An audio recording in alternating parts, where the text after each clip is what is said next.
Story time audio ബുക്സിലേക്ക് എല്ലാവർക്കും സ്വാഗതം. മെഴിവേലി ബാബുജി എഴുതിയ നോവൽ ക്ഷത്രിയൻ തുടരുന്നു. കുന്നിന്മേലെത്തുമ്പോൾ സിറ്റിംഗ് റൂമിലിരുന്ന് TV കാണുകയായിരുന്നു ജെന്നു തങ്കച്ചിയും ടോണിയും. നകുലൻ്റെ രൂപം കണ്ട് ടോണി അമ്പരന്നു. നെറ്റിയും ചുണ്ടും മറ്റും പൊട്ടി ചോര കിനിയുന്നു. വസ്ത്രം നിറയെ മണ്ണും ചെളിയും. എന്താ നകുല ഇത്? ജെന്നു തങ്കച്ചിയാണ് ആദ്യം തിരക്കിയത്. അവൻ്റെ ആളുകൾ, ആ പട്ടി പ്രമാണിയുടെ. കൊല്ലും ഞാൻ. ഇനി മുന്നോട്ടും പിന്നോട്ടുമില്ല. വേച്ച് വെച്ച് അവൻ തൻ്റെ മുറിയിലേക്ക് പോയി. ടോണിക്കൊന്നും മനസ്സിലായില്ല. അവൻ സംശയത്തോടെ ജെന്നു തങ്കച്ചിയെ നോക്കി. ആൻറ്റി, അവർ ഉയർത്തി വിലക്കി. ഒന്നും ചോദിക്കണ്ട. കൊല്ലാനും ചാവാനും പറ്റിയ പോരാളിയായില്ലേ അവൻ? ടോണി വായ് പിളർന്ന് ഇരുന്നു പോയി. ആ സമയത്ത് ഇറപ്പുഴ ബംഗ്ലാവിൻ്റെ ലോണിൽ മുന്നിലെ കസേരയിലേക്ക് കാലുകൾ ഉയർത്തി വെച്ച് പിന്നോട്ട് ചാഞ്ഞിരിക്കുകയായിരുന്നു സലീം. അരികിൽ കൈകൾ കെട്ടി ഏതാഗ്നിയും ശിരസാ വഹിക്കാൻ അരണച്ചാക്കോയും ഉണ്ടായിരുന്നു. ചാക്കോ! റോഡിലൂടെ വല്ലപ്പോഴും പായുന്ന വാഹനങ്ങളുടെ വെളിച്ചത്തിലേക്ക് ശ്രദ്ധിച്ചുകൊണ്ട് സലീം വിളിച്ചു. എന്താ മുതലാളി? എഴിക്കാട്ടെ ആ തെണ്ടി കർണൻ്റെ കൂടെ പൊറുക്കുകയല്ലേടാ ഞങ്ങളുടെ പെങ്ങള്? അതിപ്പോ ഞങ്ങളുടെ മനസ്സിൽ എത്രമാത്രം മുറിവേൽപ്പിച്ചുകൊണ്ടാടാ അവൾ പോയത്? ചാക്കോയ്ക്ക് ഉത്തരമില്ല. നീ ഒന്നൊഴിക്ക്. ഇപ്പം തന്നെ ഒത്തിരിയായി മുതലാളി. ഭാ കൂലിപ്പട്ടി, ഭൃത്യൻ യജമാനെ ഭരിക്കുന്നു. അത്രയ്ക്കായോടാ നീ? ഇല്ല. ചാക്കോ പെട്ടെന്ന് മദ്യം പകർന്നു കൊടുത്തു. സലീം അത് വിഴുങ്ങി ചുണ്ടു തുടച്ചു. ഇനി അവിടെ കാര്യം വിട്. എൻ്റെ ജോലിക്കാരനായ അവൻ അവളെ കൊണ്ട് പോകാവോടാ? പാടില്ലായിരുന്നു. അതാ പറഞ്ഞത്. മുറ്റത്തെ മാവിലിരുന്ന് ഒരു നത്ത് മൂളി. സലീമിന് അതിഷ്ടമായില്ല. ആ ജന്തുവിനെ എറിഞ്ഞോടിക്കടാ. ചാക്കോ ഒരു വലിയ ആട്ടിച്ചരൽ എടുത്തെറിഞ്ഞു. നത്ത് പറന്നുപോയി. ഇനി ഞാൻ പറയുന്നത് നീ ശ്രദ്ധയോടെ കേൾക്കണം. നമ്മൾ രണ്ടാളും മാത്രമേ ഇതറിയാൻ പാടുള്ളൂ താനും. മുതലാളി പറഞ്ഞാട്ടെ. ചാക്കോ കാതു കൂർപ്പിച്ചു. പെങ്ങൾ പോയാലുള്ള വിഷമം ആ കർണനും അറിയണ്ടേടാ. അറിയണം. 3.5 തരം. എങ്കിൽ നമ്മളത് അവനെ അറിയിക്കണം. അവനുണ്ടൊരു പെങ്ങള്, കിളന്ന ബ്രോയിലർ ചിക്കൻ പോലെ. അവൾ സ്കൂളിൽ പോകുന്നതും വരുന്നതുമെല്ലാം നീ നോക്കി വെക്കണം. മനസ്സിലായ മട്ടിൽ ചാക്കോ തലയാട്ടി. 2-3 ദിവസങ്ങൾ കഴിഞ്ഞു. ഇന്ദിരാമയെ റൂമിലേക്ക് മാറ്റിയിരുന്നു. ഇതിനിടെ പ്രിൻസ് എല്ലാ കളികളും നിർത്തുകയാണെന്ന വാർത്ത കോളനിയിൽ പരന്നു. അത് കുന്നുമേലും ഇറപ്പുഴക്കാരും അറിഞ്ഞു. സലീം അട്ടഹസിച്ചു.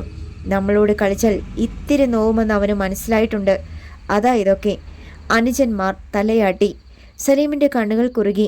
നമുക്കെതിരെ കർണൻ്റെ കൂടെ നിന്ന് കളിച്ചതും നമ്മളെ ഇത്ര നാണം കെടുത്തിയതും അവൻ ഒറ്റയൊരുത്തനാ. ഇനി അവൻ പിന്മാറിക്കൊണ്ടേയിരിക്കണം ഓരോ കളിയിൽ നിന്നും. അവസാനം നമ്മുടെ മുന്നിൽ ഉടുതുണിക്ക് മറുതണിയില്ലാതെ അവൻ യാചിക്കണം. സലീം ചില പദ്ധതികൾ വിശദീകരിച്ചു. വജ്രം പോലെ അനുജന്മാരുടെ കണ്ണുകൾ തിളങ്ങി. എന്നാൽ ജെന്നു തങ്കച്ചിയുടെ പ്രതികരണം ഇങ്ങനെയായിരുന്നു.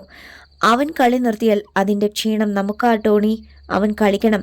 നമ്മൾ അവനെ കളത്തിലിറക്കണം. കോട്ടച്ചന്തയിൽ ആളുകളെ സാക്ഷി നിർത്തി തീർക്കണം. എന്താന്ന് ആൻറ്റി പറഞ്ഞാൽ മതി. ബാക്കി ഞങ്ങളേറ്റു. അത് കേട്ടുകൊണ്ടുവന്ന നകുലനാണ് പറഞ്ഞത്. കളത്തിൽ ഇറങ്ങുന്നതുവരെ നമ്മൾ അവനെ ദ്രോഹിച്ചുകൊണ്ടിരിക്കണം. അവസാനം സഹിക്കാനാവാതെ അവൻ വരും. വരുത്തണം നമുക്ക് കൊല്ലാൻ. കൊന്നു കൊടലെടുത്ത് മാലയിടാൻ. ഭ്രാന്ത് പിടിച്ചതുപോലെ തങ്കച്ചി ചിരിച്ചു. പിന്നെ സെൽഫോൺ എടുത്തു. ആശുപത്രിയിൽ അമ്മയ്ക്കരികിൽ ഇരിക്കുകയായിരുന്നു പ്രിൻസ്. മോൻ അമ്മയ്ക്ക് വാക്ക് തന്നപ്പോൾ മുതൽ എന്തൊരാശ്വാസമാണെന്നറിയാമോ? പ്രിൻസിൻ്റെ കൈ പിടിച്ച് മടിയിൽ വെച്ച് തഴുകിക്കൊണ്ട് തലയിണയിൽ കട്ടിലിൻ്റെ ക്രാസിയിൽ ചാരി അതിൽ ചാരിയിരിക്കുകയായിരുന്നു ഇന്ദിര. അമ്മയെ സന്തോഷിപ്പിക്കാൻ അവൻ തലയാട്ടി. അച്ഛൻ ജയിലിൽ നിന്ന് വരുമ്പോൾ എല്ലാം വിറ്റുപെറുക്കി നമുക്കിവിടം വിടണം. അതും അമ്മയുടെ ഒരു ആഗ്രഹമാണ്. അപ്പോഴും അവൻ തലയാട്ടി. പെട്ടെന്ന് സെൽഫോൺ ശബ്ദിച്ചു. അവൻ അതെടുത്ത് കാതിൽ വെച്ചു. പ്രമാണിയല്ലേ? ചാട്ടുളി പോലെയുള്ള ആ സ്ത്രീ ശബ്ദം. നേരത്തെ തന്നെ വിളിച്ച സ്ത്രീ. അവൻ ജാഗരൂകനായി. അതെ, അന്ന് ഞാൻ നിന്നോട് പറഞ്ഞതൊന്നും മറന്നിട്ടില്ലല്ലോ. തുടങ്ങി കഴിഞ്ഞടാ കൊച്ചനെ ഞാൻ. അതുകൊണ്ട് തന്നെയാടാ നിന്റെ അമ്മ ഇപ്പം ആശുപത്രിയിൽ കിടക്കുന്നത്. പ്രിൻസ് കിടുങ്ങി. ഇത് വെറും ഒരു സാമ്പിൾ. നല്ല കനത്തത് പിന്നാലെ വരാൻ പോകുന്നതേ ഉള്ളൂ. കാത്തിരുന്നോടാ. ആരാ നിങ്ങൾ? പ്രിൻസിൻ്റെ ശബ്ദമുയർന്നു. യക്ഷി. മറുപടിയും ചിരിയും. നിന്റെ കുടുംബത്തിലെ സകലരുടെ ചോരയും മാംസവും എനിക്ക് വേണം. അത് ഞാനിങ്ങെടുക്കും. ഏതു മാളത്തിൽ പോയി ഒളിച്ചാലും. കേട്ടോടാ പട്ടി. എടീ. അവൻ്റെ ഭാവം കണ്ട് ഇന്ദിരാമ്മ ഭയന്നുപോയി. മോനെ. അവനത് ശ്രദ്ധിച്ചില്ല. ഫോണിൽ പറയുകയായിരുന്നു. യക്ഷി, നിന്റെ ഉച്ചിയിൽ ആണിയല്ലടി കമ്പിപ്പാര കുത്തിയിറക്കും ഞാൻ. അപ്പോഴേക്കും ഫോൺ കട്ടായി. ഫോൺ കിടക്കയിലേക്ക് എറിഞ്ഞു പ്രിൻസ്. ഓടിത്തളർന്നവനെ പോലെ കിതച്ചു. അവൻ്റെ മുഖവും കണ്ണുകളും വല്ലാതെ ചുവന്നിരുന്നു. നായിൻ്റെ മോള് ഇങ്ങ് വരട്ടെ. മോനെ. ഇന്ദിരാമ്മ കൈ നീട്ടി അവൻ്റെ തോളിൽ പിടിച്ചു. പ്രിൻസ് ഞെട്ടി ഉണർന്നതുപോലെ അമ്മയെ പകച്ചു നോക്കി. എന്താ മോനെ ഇത്? അമ്മയ്ക്ക് തന്ന വാക്കു മറന്നോ? അവൻ്റെ ശബ്ദം കേട്ട് അടുത്ത മുറിയിലും വരാന്തയിലും ഉണ്ടായിരുന്നവർ വന്ന് വാതിൽക്കൽ എത്തി നോക്കി. അമ്മേ, ഞാൻ. അവൻ വിക്കി. പെട്ടെന്ന് ദേഷ്യം വന്നപ്പോൾ ഇന്ദിരാമ്മ പുഞ്ചിരിച്ചു. എനിക്കറിയാം, സ്ഥിരമായി മദ്യപിക്കുകയോ അല്ലെങ്കിൽ ബീഡി വലിക്കുകയോ ചെയ്യുന്ന ഒരാൾക്ക് പെട്ടെന്ന് ആ ശീലം മാറ്റാൻ കഴിയുമോ? അതുപോലെ തന്നെയാണ് സ്വഭാവവും. എത്ര തീരുമാനിച്ചാലും പതുക്കെ പതുക്കെയേ അത് മാറ്റാൻ കഴിയൂ. ഇന്ദിരാമ്മ മകൻ്റെ തോളിൽ തഴുകി. ഇണക്കമുള്ള ഒരു പൂച്ചക്കുട്ടിയെപ്പോലെ അവൻ അമ്മയോട് ചേർന്നിരുന്നു. വാതിൽക്കലിൽ നോക്കി നിന്നിരുന്ന മുഖങ്ങൾ പിൻവാങ്ങി. ആരാ മോനെ വിളിച്ചത്? കുറച്ചു കഴിഞ്ഞ് അവർ തിരക്കി. അറിയില്ല. പിന്നെന്തിനാ നീ ചീത്ത വിളിച്ചത്? അത് പിന്നെ മനുഷ്യനെ പരിഹസിച്ചാൽ? യഥാർത്ഥ സംഭവം ഇന്ദിരാമയിൽ നിന്ന് മറച്ചു വെക്കാൻ തന്നെയായിരുന്നു അവൻ്റെ തീരുമാനം. എന്നാൽ ആ നേരത്ത് കുന്നിന്മേൽ ബംഗ്ലാവിൽ തല തല്ലിച്ചിരിക്കുകയായിരുന്നു ജന്നു തങ്കച്ചി. ടോണിയും നകുലനും അവരെ പകച്ചു നോക്കി. എന്താ ആൻറ്റി, ഞങ്ങളോടും കൂടി പറ. ആൻറ്റി സംസാരിച്ചപ്പോൾ അവൻ എന്താ പറഞ്ഞത്? പഴുത്ത വ്രണവുമായി നിൽക്കുന്ന ഒരാനയുടെ അണ്ണാക്കിൽ മുളകുപൊടി ഉരുട്ടി വെച്ച് കുന്തം കൊണ്ട് കുത്തിയിറക്കിയാൽ എന്താ അനുഭവം? അത് തന്നെ. അപ്പോൾ അവൻ വീണ്ടും കളത്തിലിറങ്ങും അല്ലേ? പിന്നിറങ്ങാതെ. അതിനുള്ള പുതിയ കുരുക്കുകൾ വരെ ഞാൻ കണ്ടുപിടിച്ചു കഴിഞ്ഞു. അതെന്താ ആൻറ്റി? സമയമാകട്ടെ, പറയാം. തങ്കച്ചി ചെന്ന് സെറ്റിയിലിരുന്നു. ദിവസങ്ങൾ കൊഴിയുകയാണ്. ഇന്ദിരാമ്മയ്ക്ക് ഭേദപ്പെട്ടു തുടങ്ങി. ഇനി 2-3 ദിവസങ്ങൾ കൂടി കഴിഞ്ഞാൽ ആശുപത്രിയിൽ നിന്ന് പോരാം. എഴിക്കാട് കോളനിയിൽ കർണനുമൊത്ത് സന്തോഷത്തോടെ ജീവിക്കുകയായിരുന്നു വിനയ. തൻ്റെ വീട്ടിലെ സുഖസൗകര്യങ്ങളൊന്നുമില്ലെങ്കിലും ഒരു കാര്യത്തിൽ അവൾ സംതൃപ്തിയായിരുന്നു. സ്നേഹം വേണ്ടുവോളം കിട്ടുന്നുണ്ട് എല്ലാവരിൽ നിന്നും. അതുപോലെ മനസ്സമാധാനം. കർണൻ്റെ അച്ഛനമ്മമാർ സ്നേഹം മാത്രമല്ല, അവൾക്ക് വേണ്ടത്ര ബഹുമാനവും നൽകിയിരുന്നു. അത് കാണുമ്പോൾ വിനയ്ക്ക് ആകെ ഒരു വിമിട്ടം. അതവൾ തുറന്നു പറയുകയും ചെയ്തു. ഞാൻ നിങ്ങളുടെ മകൻ്റെ ഭാര്യയല്ലേ? അച്ഛനും അമ്മയും ആ ഒരു പരിഗണന മാത്രം എനിക്ക് തന്നാൽ മതി. എന്നാലും എങ്ങനെയാ കുഞ്ഞെ ഞങ്ങൾ? നാണി പൂർത്തിയാക്കാൻ സമ്മതിച്ചില്ല വിനയ. മറ്റൊരാളെയായിരുന്നു കർണൻ വിവാഹം ചെയ്തു കൊണ്ടുവന്നതെങ്കിൽ എങ്ങനെ പെരുമാറുമോ അതുപോലെ മാത്രം മതി. ഇത് കേട്ടുകൊണ്ട് വന്ന സീതയും പറഞ്ഞു. ഇക്കാര്യം ഞാനൊന്ന് ഓർമ്മിപ്പിക്കണമെന്ന് വിചാരിക്കുകയായിരുന്നു. മരുമകൾ വന്നതിന് ശേഷം അച്ഛനും അമ്മയ്ക്ക് ഈ മകളെ ഒന്ന് വിളിക്കാൻ പോലും നേരെയില്ല. പോടി അവിടുന്ന്. നീ ഇപ്പം തന്നെ മേടിക്കും. നാണി കൈ ഓങ്ങി. വിനയയുടെ കൈക്ക് പിടിച്ചുകൊണ്ട് സീത ഉൾവലിച്ചു. വലിയ വീട്ടിലെ പെണ്ണിനെ ഏട്ടൻ കൊണ്ടുവന്നതിൽ ഏറ്റവും അഭിമാനിച്ചിരുന്നത് അവളായിരുന്നു. എന്നാൽ ഇനി എന്തെന്നറിയാതെ ഒരാൾ മാത്രം സങ്കടം ഉള്ളിലൊതുക്കി കഴിയുകയായിരുന്നു കർണൻ. ജീവിതം വഴിമുട്ടി നിൽക്കുകയാണ്. എങ്ങനെ ജീവിച്ച പെണ്ണാണ് വിനയ? അതിൻ്റെ 100-1 സുഖസൗകര്യങ്ങളെങ്കിലും കൊടുക്കണ്ടേ? അവൾ ധരിക്കാറുള്ള ഡ്രസ്സിൻ്റെ 10-1 വിലയുള്ളതെങ്കിലും കൊടുക്കണ്ടേ? മണൽ വാരാൻ മറ്റാരുടെയെങ്കിലും കൂടെ പോയാലോ എന്ന് ചിന്തിച്ചതാണ്. പക്ഷേ അത് അപകടമാണ്. ഇറപ്പുഴക്കാർ ഇരുട്ടിൻ്റെ മറവിൽ ചതിക്കും. മാത്രമല്ല അവരെ പിണക്കിക്കൊണ്ട് മറ്റാരും ജോലിക്ക് നിർത്തുകയുമില്ല. പണ്ടൊക്കെ പുഞ്ചിയിൽ നിന്ന് തവളയെ പിടിച്ച് ഷാപ്പുകാർക്ക് കൊടുക്കുമായിരുന്നു. എന്നാൽ ഇപ്പോൾ അതിനും ഒരു പേടി. നിയമവിരുദ്ധമായ കാര്യമായതിനാൽ പിടിവീണാലോ? ഭർത്താവിൻ്റെ മനോവ്യാപാരം വിനയയ്ക്ക് മനസ്സിലാകുന്നുണ്ടായിരുന്നു. മിക്കവാറും വീടിന് പിന്നിലെ പുൽത്തകിടിയിൽ പുഞ്ചക്കരികിലായി അവർ കാറ്റേറ്റും സ്വകാര്യം പറഞ്ഞും ഇരിക്കുമായിരുന്നു. വീടിനുള്ളിൽ അതിന് സ്ഥലമില്ലല്ലോ. അന്ന് അവരങ്ങനെ ഇരിക്കുമ്പോൾ ചാലി കീറി തുഴഞ്ഞു പോകുന്ന ഉടക്കവലക്കാരുടെ വള്ളത്തിലേക്ക് നോക്കിക്കൊണ്ട് കർണൻ പറഞ്ഞു. തൽക്കാലം ഇവിടെ നിന്നകന്നൊരു ജോലിക്ക് പോയാലോ എന്നാണ് ഞാൻ ചിന്തിക്കുന്നത്.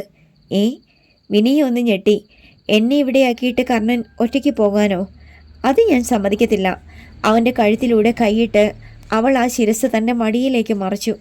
പിന്നെ ആ നെറ്റിയിലും കണ്ണിലും കവിളിലും മൂക്കിലും ചുണ്ടിലുമൊക്കെ തൻ്റെ ചുണ്ടുകൾ അമർത്തി. നിന്നെ ഒറ്റയ്ക്ക് ഞാൻ വിടത്തില്ലടാ. എന്താ നീ എന്നെ വിളിച്ചത്? എടാന്ന്. എന്താടാ? നീ ഇന്ന് മേടിക്കും. അവൻ്റെ കൈകൾ തലമുടികൾക്കിടയിലൂടെ അവളുടെ കഴുത്തിൽ ഒരു വലയം തീർത്തു. പിന്നെ തന്നിലേക്ക് ആവേശത്തോടെ അമർത്തി. വിടടാ, എനിക്ക് ശ്വാസം മുട്ടുന്നു. കർണൻ കൈ അയച്ചു. ഇങ്ങനെ എന്നും കഴിയണമെന്ന് എനിക്കും ആഗ്രഹമുണ്ട് മോളെ. പക്ഷെ കയ്യിൽ ജോർജ് കുട്ടി വേണ്ടേ? അവൻ യാഥാർത്ഥ്യത്തിലേക്ക് മടങ്ങി വന്നു. പുഞ്ചയ്ക്ക് നടുവിലെ റോഡിലൂടെ ഒരു ടിപ്പർ ലോറി ചെങ്ങന്നൂർ ഭാഗത്തേക്ക് അല്ലറിപ്പാഞ്ഞു പോയപ്പോൾ തങ്ങൾ ഇരിക്കുന്നിടവും കുലുങ്ങിയതുപോലെ അവർക്ക് തോന്നി. തൽക്കാലം എൻ്റെ ആഭരണങ്ങൾ വിൽക്കാൻ കർണ. കൂടുതലൊന്നുമില്ല കേട്ടോ. അന്ന് ഇറങ്ങിയപ്പോൾ ഉണ്ടായിരുന്നത് വലിയേട്ടൻ പിടിച്ചു പറിച്ചു. അതൊന്നും വേണ്ട, അവൻ എതിർത്തു. എങ്കിൽ ഇറപ്പുഴയിൽ ചെന്ന് നമുക്ക് നമ്മുടെ ഷെയർ ചോദിച്ചാലോ? നല്ല കഥയായി. അങ്ങോട്ട് ചെല്ലാത്ത താമസമേ ഉള്ളൂ. പെണ്ണേ, അധ്വാനിച്ച് ആഹാരം കഴിക്കുന്നതിൻ്റെ രുചി മറ്റൊന്നിനും കിട്ടില്ല കേട്ടോ. ഇന്ന് രണ്ടാളും അവിടെ തന്നെ ഇരിക്കാനാണോ തീരുമാനിച്ചിരിക്കുന്നത്? മഴ പെയ്യുമെന്നാ തോന്നുന്നത്. മുറ്റത്ത് നിന്നും സീത വിളിച്ചു പറഞ്ഞു. നിനക്ക് കാലാവസ്ഥാ നിരീക്ഷണ കേന്ദ്രത്തിലൊന്നുമല്ലല്ലോ ജോലി? വിനയയുടെ മടിയിൽ നിന്ന് കർണൻ എഴുന്നേറ്റു. മറ്റൊരിടത്ത് അപ്പോൾ സീതയെക്കുറിച്ചുള്ള ചർച്ച നടക്കുകയായിരുന്നു. ഇറപ്പുഴ സലീമും അരണ ചാക്കോയും തമ്മിൽ. എല്ലാം ഞാൻ കണ്ടുപിടിച്ചു മുതലാളി, ചാക്കോ പറഞ്ഞു. ആ കർണൻ്റെ പെങ്ങളെ സ്കൂളിൽ പോവുകയും വരികയും ചെയ്യുന്ന നേരവും അവളുടെ കൂട്ടുകാരെയുമൊക്കെ അവളെ കൊത്തിയെടുക്കാൻ പറ്റിയ സ്ഥലം നീ കണ്ടുവച്ചോടാ? ഇത് നല്ല ചോദ്യം. അതല്ലേ ഞാൻ ആദ്യം കണ്ടുവച്ചത്. ചാക്കോയുടെ കണ്ണുകളിൽ ഒരു ചെന്നായുടെ ഭാവം ഉണ്ടായി. യജമാനൻ കഴിച്ചതിൻ്റെ ബാക്കി ഭൃത്തിനുള്ളതാണെന്ന് ചാക്കോയ്ക്ക് അനുഭവങ്ങളിൽ നിന്ന് തന്നെ അറിയാം. എങ്കിലിനി ഒന്നും നോക്കണ്ട, കൊത്തിയെടുത്തു. കുഴിക്കാലയിലുള്ള നമ്മുടെ കെട്ടിടത്തിൽ വെച്ച് ആയിക്കോട്ടെ ആഘോഷം. എന്താ? ശരി മുതലാളി. സലീം കീശയിൽ നിന്ന് ഏതാനും 100 രൂപയുടെ നോട്ടുകൾ എടുത്ത് ചാക്കോയുടെ കയ്യിൽ കൊടുത്തു. പിറ്റേന്ന് നല്ല മഴയുള്ള ദിവസമായിരുന്നു. +2 റെഗുലർ ക്ലാസ് കഴിഞ്ഞ് 15 മിനിറ്റോളം പ്രാക്ടിക്കൽ ക്ലാസ്സും ഉണ്ടായിരുന്നു സീതയ്ക്ക്. എല്ലാം കഴിഞ്ഞ് സ്കൂളിൽ നിന്നിറങ്ങുമ്പോൾ ഭൂമി വിണ്ട് കീറുന്നത് പോലെയുള്ള മേഘഗർജനങ്ങളും കോരിച്ചൊരിയുന്ന മഴയും പിശറൻ കാറ്റും. സീതയും കൂട്ടുകാരികളും കുടയും നിവർത്തിയിറങ്ങി. നിമിഷങ്ങൾക്കുള്ളിൽ തന്നെ അവർ നനഞ്ഞു കുതിർന്നു. ശരീരം വസ്ത്രത്തോടൊട്ടി. ഈ രൂപത്തിൽ കവലയിലൂടെ പോകാൻ തന്നെ കുട്ടികൾക്ക് മടി തോന്നി. പീഡികത്തിണ്ണയിൽ പെൺകുട്ടികളെ നോക്കി വെള്ളമിറക്കാൻ കാത്തു നിൽക്കുന്ന പൂവാലന്മാർക്ക് ഇന്ന് കൊയ്ത്ത് തന്നെ. ഇതറിയാവുന്നതിനാൽ കുട്ടികൾ തങ്ങളുടെ മുഖം കാണാത്ത വിധത്തിൽ കുട താഴ്ത്തി പിടിച്ചുകൊണ്ടാണ് നടന്നത്. കോട്ടയ്ക്കകം കഴിഞ്ഞതോടെ പെൺകുട്ടികൾ ഓരോരുത്തരായി പിരിഞ്ഞു തുടങ്ങി. നേരം സന്ധ്യയായ പ്രതീതി. സീതയ്ക്ക് നേരിയ ഉൾഭയം തോന്നി. വീടുകൾ തമ്മിൽ കുറേയേറെ അകലമുള്ള ഭാഗമാണ്. പോരെങ്കിൽ ഇരുവശത്തും റബ്ബർ തോട്ടവും. എന്നും സഞ്ചരിക്കുന്ന വഴിയാണല്ലോ. അവൾ കാലുകൾ വേഗത്തിൽ മുന്നോട്ട് വെച്ചു. റോഡിലൂടെ മുട്ടോളം ഉയരത്തിൽ ഒലിച്ചു പോവുകയാണ് വെള്ളം. മഴ കാരണം കാൽനടക്കാരുമില്ല. പെട്ടെന്ന് പിന്നിൽ നിന്ന് ഒരു ജീപ്പ് വന്ന് അവൾക്കരികിൽ ബ്രേക്കിട്ടു. സീത ഒന്ന് ഞെട്ടി. ഡ്രൈവർക്ക് ഇടതുഭാഗത്തെ ഒരു ടാർപോളിൻ അല്പം ഉയർന്നു. സീതമോളല്ലേ? അകത്തു നിന്നൊരു ശബ്ദം. അവൾ വിസ്മയിച്ചു. അതെ, കേറിക്കോ, ഞാൻ നിങ്ങളുടെ വീട്ടിലേക്കാ. കർണനെ ഒന്ന് കാണണം. അവൾ മടിച്ചു നിന്നു. ജീപ്പിനുള്ളിൽ ഇരിക്കുന്ന ആളിനെ വ്യക്തമായി കാണാൻ പറ്റുന്നില്ല. പേടിക്കണ്ട മോളെ, ഏട്ടൻ്റെ കൂട്ടുകാരനാ. ഈ നേരത്ത് മോൾ ഒറ്റയ്ക്ക് നടന്നു പോകണ്ട. ഈ മനുഷ്യൻ്റെ മുഖം താൻ എവിടെയോ കണ്ടിട്ടുണ്ടെന്ന് അവൾക്ക് തോന്നി. പെട്ടെന്ന് ഒരു ഇടി വെട്ടി. സീത അറിയാതെ ജീപ്പിലേക്ക് കയറി. അതിൽ ഡ്രൈവർ മാത്രമേ ഉണ്ടായിരുന്നുള്ളൂ. ഏട്ടൻ്റെ ഏത് കൂട്ടുകാരനാ? അയാൾ ജീപ്പ് മുന്നോട്ടെടുക്കുന്നതിനിടയിൽ അവൾ തിരക്കി.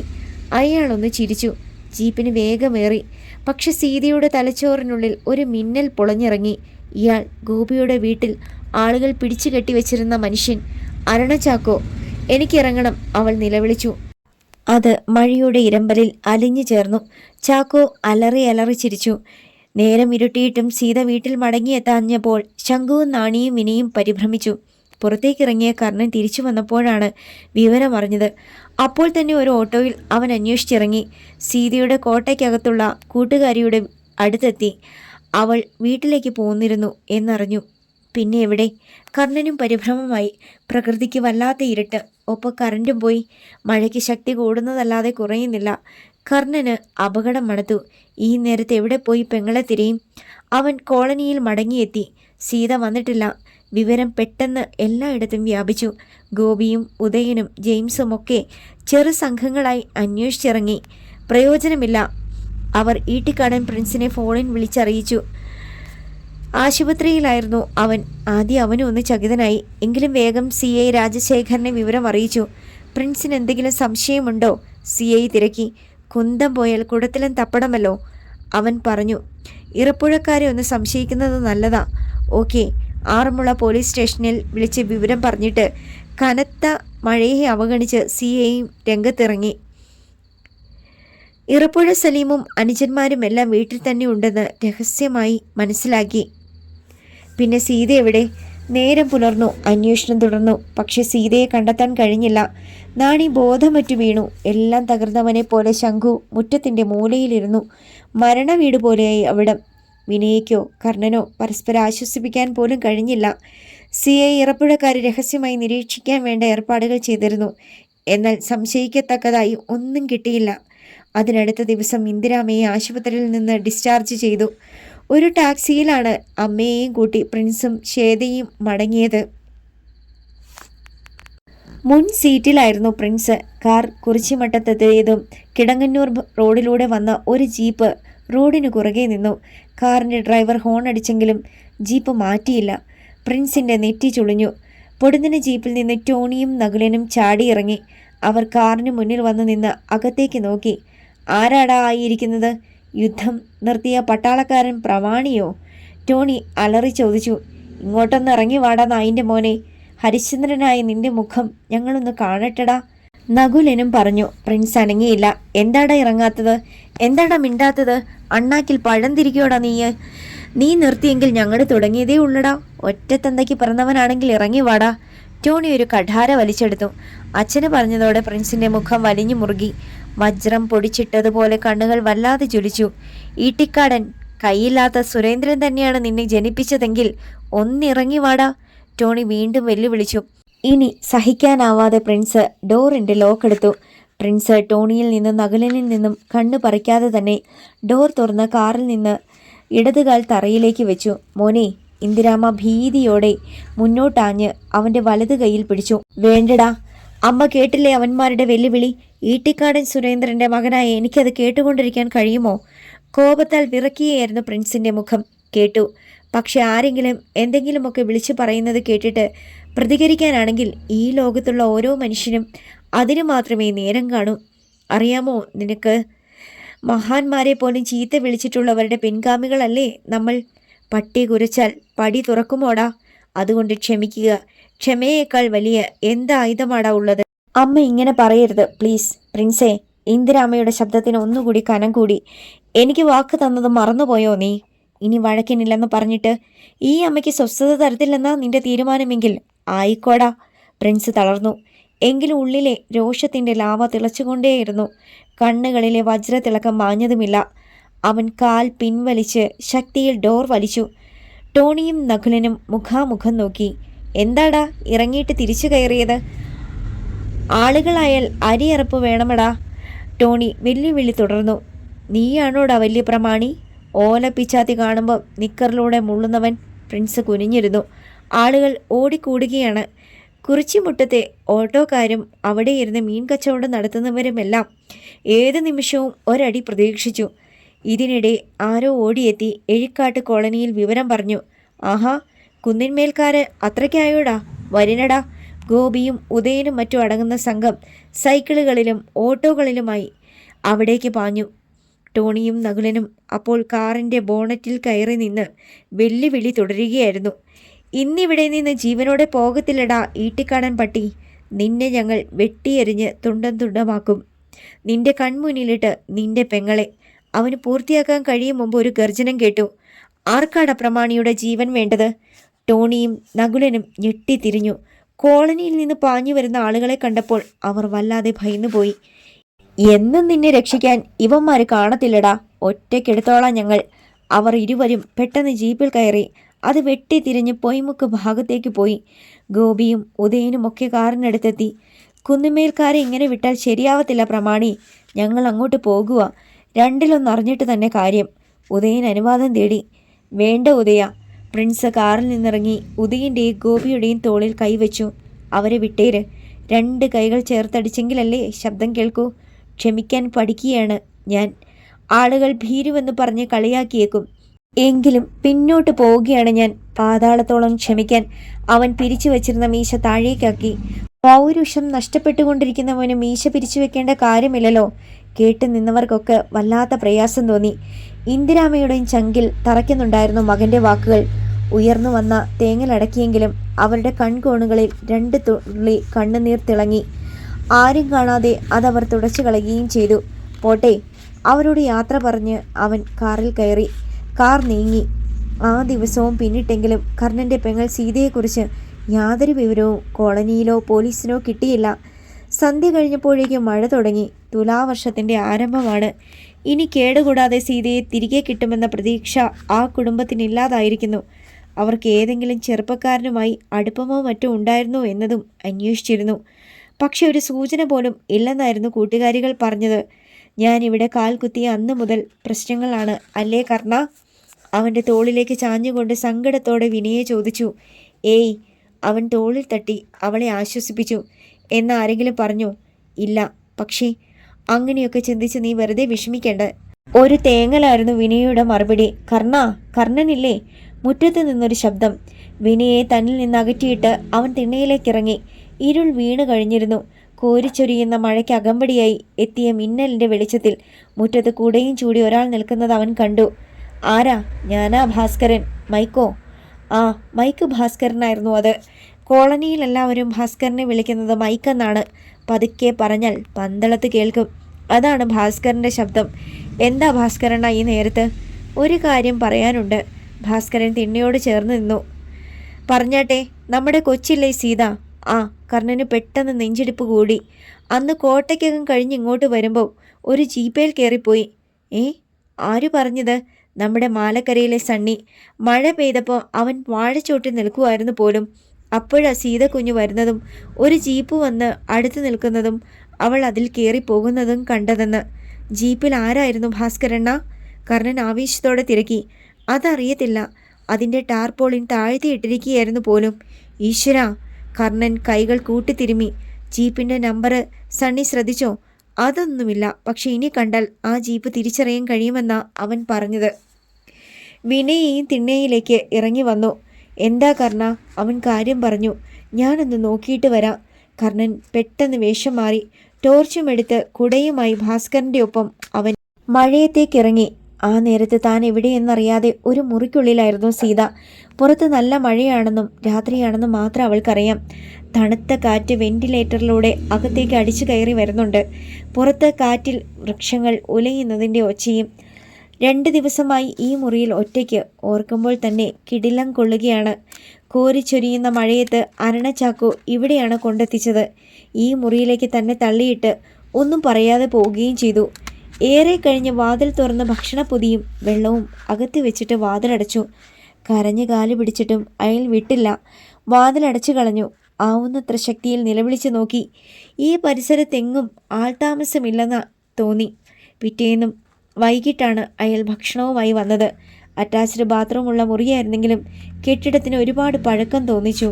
മുറിയിൽ വോൾട്ടേജ് കുറഞ്ഞ ബൾബാണ് കത്തി നിൽക്കുന്നത്. ഒരു കിടക്കയും മേശയും കസേരയും അലമാരയുമാണ് ആകെയുള്ള ഫർണിച്ചർ. നല്ല വിശപ്പ് തോന്നി സീതയ്ക്ക്. ഇതുവരെ ഒന്നും കഴിച്ചിട്ടില്ല. മാറിയെടുക്കാൻ വസ്ത്രങ്ങളില്ല. വീട്ടിലെല്ലാവരും തന്നെ കാണാതെ വിഷമിക്കുകയാണല്ലോ എന്നോർത്തപ്പോൾ അവൾക്ക് സങ്കടം സഹിക്കാനായില്ല. മഴയുടെ ഇരമ്പലിനിടയിൽ ഒരു വാഹനത്തിൻ്റെ മുരൾച്ച കേട്ടോ? വെന്റിലേറ്ററിൽ ഹെഡ്ലൈറ്റിൻ്റെ വെളിച്ചം തെന്നി നീങ്ങി. സീതയുടെ ഉള്ളൊന്ന് കാളി. അല്പം കഴിഞ്ഞപ്പോൾ വാതിൽ തുറക്കുന്ന ഒച്ച. അവൾ അങ്ങോട്ട് നോക്കി. ജലത്തുള്ളികൾ പറ്റിപ്പിടിച്ച ഒരു പ്ലാസ്റ്റിക് കവറുമായി അരണച്ചാക്കോ കയറി വന്നു. ഇന്നാ കഴിച്ചോ. അയാളുടെ വസ്ത്രങ്ങളിലും വെള്ളം പറ്റിയിട്ടുണ്ട്.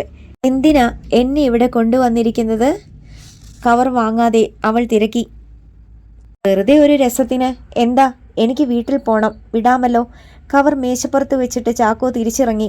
വാതിലടഞ്ഞു. കവറിൽ നിന്ന് പൊരിച്ച കോഴിയുടെ ഗന്ധം. സീതയ്ക്ക് വിശപ്പ് കൂടി. അവൾ കവറിൽ നിന്ന് പൊതികളെടുത്തു. പൊരിച്ച കോഴിയും ചപ്പാത്തിയും ഒരു കുപ്പി വെള്ളവും. ആർത്തിയോടെ സീത അത് കഴിച്ചു. സമയം കടന്നുപോയി. മഴ അല്പം ഒന്ന് ശമിച്ചു. ഒരു വാഹനത്തിൻ്റെ കൂടി ശബ്ദം കേട്ടു.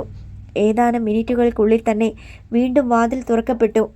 അവിടെ തറഞ്ഞു നിൽക്കുന്ന മനുഷ്യനെ കണ്ടപ്പോൾ സീത അടിമുടി വിറച്ചുപോയി. ഇറപ്പുഴ സലീം. ഇടത് കാതിൽ പിടിച്ച് പതുക്കെ വലിച്ചുകൊണ്ട് ചാഞ്ഞും ചെരിഞ്ഞും കൗതുകം ഭാവിച്ച് അയാൾ അവളെ നോക്കി. മുതലാളി രക്ഷിക്കണം.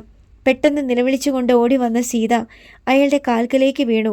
ആ കാലുകളിൽ കെട്ടിപ്പിടിച്ചുകൊണ്ട് അപേക്ഷിക്കാൻ തുടങ്ങി. ഏയ്, എന്താ മോളെ ഇത്? അയാൾ അവളുടെ തോളിൽ പിടിച്ച് പതുക്കെ ഉയർത്തി. ആരാ നിന്നെ ഇവിടെ കൊണ്ടുവന്നത്? ചാക്കോ.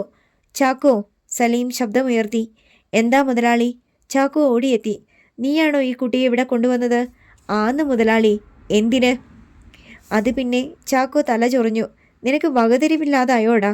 എൻ്റെ പെങ്ങടെ നാത്തൂന ഇവള്. അറിയാമോ? അറിയാം. എന്നിട്ട് നീ അവളെ പിടിച്ചോണ്ട് പോന്നു. എന്തിന്? മുതലാളിയുടെ പെങ്ങളെ ഇവിടെ ആങ്ങളെ കൊണ്ടുപോയില്ലേ? അപ്പോൾ അവൻ്റെ പെങ്ങള് മുതലാളിക്കുള്ളതല്ലേ? ഏത്? അതാ ഞാൻ. ഓ, അത് ഞാനങ്ങ് മറന്നു കേട്ടോ. സീതേ, വകുപ്പ് വെച്ച് നോക്കുമ്പോൾ നീ എനിക്കുള്ളതാ മുതലാളി. സർപ്പദംശനം ഏറ്റതുപോലെ അവൾ കിടുങ്ങിപ്പോയി. എന്നെ എന്നെ ഉപദ്രവിക്കല്ലേ. നല്ല കാര്യമായി. നല്ല പൈങ്കിളി പോലത്തെ നിന്നെ ഉപദ്രവിക്കാനോ? അയാൾ കാൽ കൊണ്ട് തട്ടി വാതിലടച്ചു. അയാളെ പിടിവിടുവിക്കാൻ സീത ശ്രമിച്ചുകൊണ്ടിരുന്നു. പുറത്ത് പിന്നെയും മഴയ്ക്ക് ശക്തിയേറി. മാലക്കര സണ്ണിയുടെ വീട്ടിലെത്തിയിരുന്നു കർണനും മൈക്ക് ഭാസ്കരനും. അപ്പോൾ അത്താഴം കഴിച്ചിട്ട് കിടക്കാനുള്ള ഭാവത്തിലായിരുന്നു സണ്ണി. വാതിലിൽ ആരോ തട്ടുന്നത് കേട്ട് അത് തുറന്ന അയാൾ മുന്നിൽ നിൽക്കുന്നവരെ കണ്ടപ്പോൾ വിളറിപ്പോയി. ഞങ്ങൾ സണ്ണിയെ ഒന്ന് കാണാൻ വന്നതാ, കർണൻ പറഞ്ഞു. സണ്ണി വേഗം ഭാവം മാറ്റി. കയറിയിരിക്കൂ. 30-ൽ താഴെയേ സണ്ണിക്ക് പ്രായമുള്ളൂ. റബ്ബർ വെട്ടാണ് തൊഴിൽ. ഇരിക്കാനൊന്നും നേരമില്ല സണ്ണി. ഒരു അത്യാവശ്യ കാര്യം അറിയാനാ ഞങ്ങൾ വന്നത്. പുറത്ത് ആരാണ് വന്നിരിക്കുന്നതെന്ന് സണ്ണിയുടെ അപ്പൻ ഒന്ന് എത്തി നോക്കിയിട്ട് തല വലിച്ചു. എന്താ കാര്യം? സണ്ണി കട്ടിളയിൽ ചാരി നിന്നുകൊണ്ട് ഒരു ബീഡി കത്തിച്ചു. എൻ്റെ പെങ്ങളെ കയറ്റിക്കൊണ്ടുപോയ ജീപ്പ് കണ്ടാൽ തിരിച്ചറിയുമെന്ന് സണ്ണി പറഞ്ഞല്ലോ. എന്തെങ്കിലും ഒരു അടയാളം പറഞ്ഞാൽ ഞങ്ങൾക്കും കൂടി ഒന്ന് അന്വേഷിക്കാമായിരുന്നു. ഞാൻ അങ്ങനെ പറഞ്ഞെന്നോ? ആരാ കർണ അങ്ങനെ പറഞ്ഞത്? കർണൻ ഭാസ്കരനെ നോക്കി. നീ ഇന്നുച്ചയ്ക്ക് 6 മുള ഷാപ്പിൽ വെച്ച് നീ അങ്ങനെയല്ലോ പറഞ്ഞത്. കേട്ടവരുണ്ട്. ഭാസ്കരൻ അയാളെ തുറച്ചു നോക്കി. എന്തോ എനിക്ക് ഓർമ്മയില്ല. അയാൾ കൈ മലർത്തി. ഒരു പക്ഷേ വെള്ളപ്പുറത്ത് പറഞ്ഞതാവും. സണ്ണി, എൻ്റെ പെങ്ങളുടെ പ്രശ്നമാണ്. നിനക്ക് എന്തെങ്കിലും അറിയാമെങ്കിൽ പറയടാ. യാചന പോലെയായിരുന്നു കർണൻ്റെ ശബ്ദം. ഇത് നല്ല കൂത്ത്. രാത്രിയിൽ കയറി വന്ന് അതും ഇതും പറയുന്നോ? എനിക്കറിയാത്ത കാര്യം ഞാൻ എങ്ങനെ പറയും? പക്ഷേ കർണൻ ഉറപ്പായി. സണ്ണിക്കറിയാം അതാരുടെ ജീപ്പായിരുന്നെന്നും അതിനുള്ളിൽ ആരായിരുന്നെന്നും ഇവനറിയാം. ശരി, ഞങ്ങൾ ഇറങ്ങുക. ഭാസ്കരനെയും കൂട്ടി കർണൻ തിരിച്ചിറങ്ങി. അവർ വന്ന ഓട്ടോ റോഡിൽ കിടപ്പുണ്ടായിരുന്നു. ഇനി എന്തു ചെയ്യും? ഭാസ്കരൻ ചിന്താഭാരത്തോടെ പിറുപിറുത്തു. എല്ലാം അവനറിയാം ഭാസ്കരണ്ണ, പക്ഷെ പറയാത്തതാ. ആരോ അവൻ്റെ വായി കെട്ടിയിരിക്കുന്നു. ഇനി അതഴിക്കാൻ ഒരാൾക്കേ കഴിയൂ, പ്രമാണിക്ക്. വണ്ടി ഈട്ടിക്കാട്ടേക്ക് പോകട്ടെ, കർണൻ ഡ്രൈവറോട് പറഞ്ഞു. 10 മിനിറ്റ് കൊണ്ട് ഓട്ടോ ഈട്ടിക്കാട്ടെത്തി. പ്രിൻസ് ഉറങ്ങിയിരുന്നില്ല. രാത്രിയിൽ ഇരുവരെയും കണ്ടപ്പോൾ അവനും അമ്പരന്നു. എന്താടാ കുഴപ്പം? കുഴപ്പം വല്ലതും ഉണ്ട്. അവൻ കാര്യം പറഞ്ഞു. പ്രമാണി നോക്കിയാലേ സണ്ണി വാ തുറക്കൂ. അവൻ പൂർത്തിയാക്കും മുമ്പ് ഇന്ദിരാമ കടന്നു വന്നു. കർണൻ, ക്ഷമിക്കണം. നിങ്ങൾക്കൊക്കെ വേണ്ടി ഒത്തിരി കഷ്ടപ്പെട്ടിട്ടുള്ളതല്ലേ എൻ്റെ കുഞ്ഞ്. ഇനി നിർബന്ധിക്കരുത്. ഞങ്ങൾ സ്വസ്ഥമായി ഒന്ന് കഴിഞ്ഞോട്ടെ. ഇന്ദിരാമച്ചി, കർണൻ വാക്കുകൾക്കായി പരതി. എൻ്റെ കുഞ്ഞിനെ കൊലയ്ക്ക് കൊടുക്കാൻ ഇനി വിടില്ല ഞാൻ. കർണൻ പോകണം. ഞാൻ അപേക്ഷിക്കുക. തളർന്നുപോയി കർണൻ. പ്രിൻസിൻ്റെ മുഖത്തെ ചോരയും വറ്റിയിരുന്നു. ഒന്നും പറയാതെ കർണനും ഭാസ്കരനും പോയി. ആ രാത്രി മഴ ശമിച്ചില്ല. പിറ്റേന്ന് നേരം പുലർന്നത് നടുക്കുന്ന ഒരു വാർത്തയുമായാണ്. ശങ്കരൻ രാവിലെ 8 മണിയോടെ ഈട്ടിക്കാട് എത്തുമ്പോഴും പ്രിൻസ് ഉണർന്നിരുന്നില്ല. തലേന്ന് വളരെ വൈകിയാണ് അവൻ ഉറങ്ങാൻ കിടന്നത്. കർണനെയും മൈക്ക് ഭാസ്കരനെയും നിരാശരാക്കി മടക്കി അയക്കേണ്ടി വന്നതിലുള്ള ദുഃഖം കുറച്ചൊന്നുമായിരുന്നില്ല അവന്. ജീവിതത്തിൽ ഇന്നുവരെ സഹായം ചോദിച്ചു വന്നവർക്ക് അത് നൽകാതിരുന്നിട്ടില്ലായിരുന്നു ഈട്ടിക്കാടൻ സുരേന്ദ്രനും മകൻ പ്രിൻസും. ഇപ്പോൾ പക്ഷെ അതും സംഭവിച്ചിരിക്കുന്നു. കോളിംഗ് ബെൽ ശബ്ദിക്കുന്നത് കേട്ട് വാതിൽ തുറന്നത് ഇന്ദിരാമ തന്നെയായിരുന്നു. ശങ്കരനെ കണ്ട് അവർ പുഞ്ചിരിച്ചു. ഇന്ന് പണിയില്ലേ ശങ്കര? ഉണ്ടായിരുന്നു, പക്ഷെ പോയില്ല. ശങ്കരൻ്റെ മുഖം മ്ലാനമായിരുന്നു. എന്തു പറ്റി? പ്രമാണി എന്തിയെ? എണീറ്റില്ല. എന്താ ശങ്കരേട്ടാ? അപ്പോഴേക്ക് അകത്ത് നിന്ന് പ്രിൻസിൻ്റെ ശബ്ദം കേട്ടു. ഒരു വാർത്തയുണ്ടായിരുന്നു. കുഴപ്പം ഏതാണ്ടാണെന്ന് അപ്പോൾ തന്നെ അവന് മനസ്സിലായി. വേഗം സിറ്റൗട്ടിലെത്തി. എന്താ?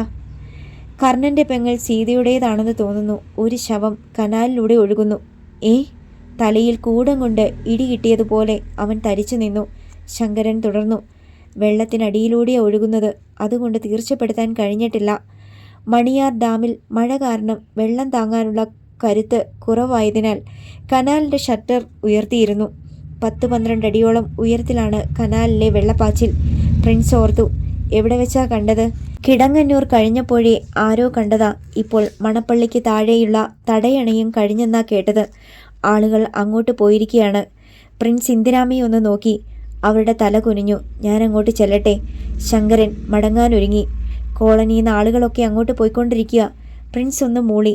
ശവം വെള്ളത്തിനടിയിലൂടെയാണ് ഒഴുകുന്നതെങ്കിൽ മരിച്ചിട്ട് ഒരുപാട് മണിക്കൂറുകളൊന്നും ആയിരിക്കാൻ ഇടയില്ലെന്ന് അവനറിയാം.